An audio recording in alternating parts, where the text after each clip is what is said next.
On June 16, 2025, inside a roaring arena charged with anticipation, the sharp and sickening snap that echoed wasn't just the sound of Liv Morgan's shoulder being violently dislocated, it was the sound of WWE's carefully stacked plans collapsing into chaos. This wasn't some fluke accident in the middle of a harmless match, it was the direct result of months of reckless booking decisions, a corporate obsession with overworking talent, and a disregard for performer safety that has plagued the company for years. Liv Morgan, the Judgment Day's most dangerous and marketable weapon, had been carrying the women's division while voicing quiet but persistent complaints of shoulder discomfort, pleas for rest, and requests for medical evaluation that fell on deaf ears as WWE's unrelenting schedule and hunger for ratings kept her in the ring.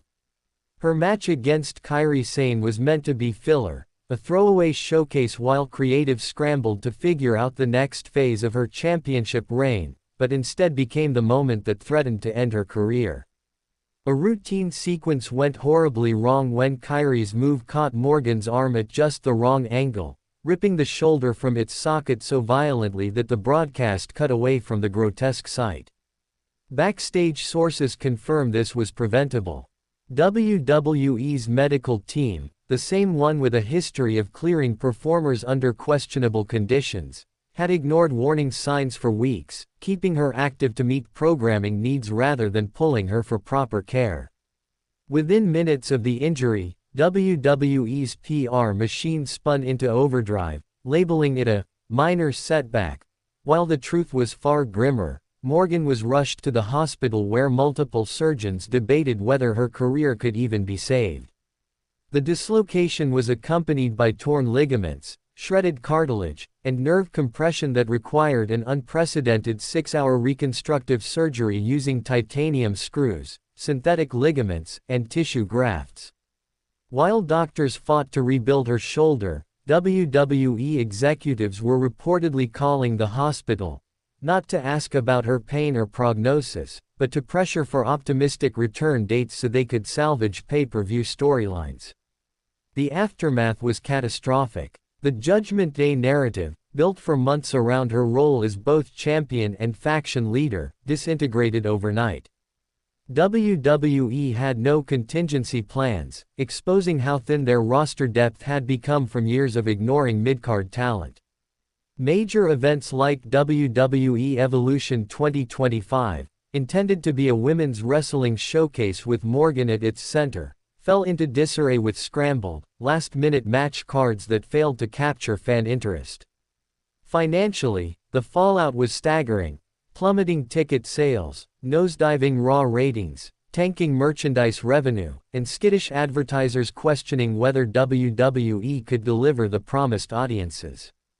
The locker room grew restless, with top stars openly confronting management about unsafe working conditions and the pressure to perform injured. Veterans demanded independent medical oversight, citing Morgan's ordeal as proof that WWE's in-house doctors prioritized company profits over wrestler safety.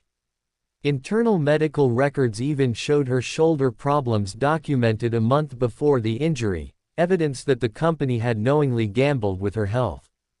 WWE's insurance and legal departments, instead of supporting her recovery, reportedly tried to argue it was a pre-existing condition to dodge full financial responsibility, forcing Morgan to hire her own legal team while recovering from surgery.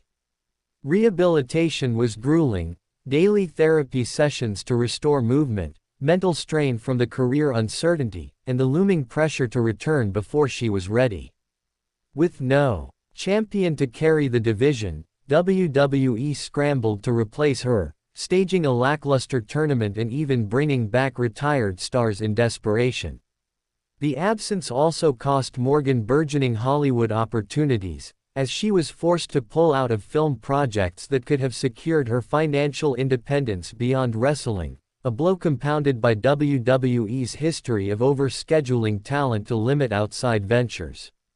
Morgan's case is more than an isolated tragedy, it is a damning spotlight on systemic flaws within WWE, the absence of independent medical oversight, the profit-first scheduling practices, the lack of worker protections, and the ingrained culture of cover-ups that protect the brand rather than the people who make it. Publicly, WWE framed it as an unavoidable accident, but behind the scenes, documents, testimonies, and a trail of negligence tell a story of corporate priorities where human beings are expendable as long as the show goes on.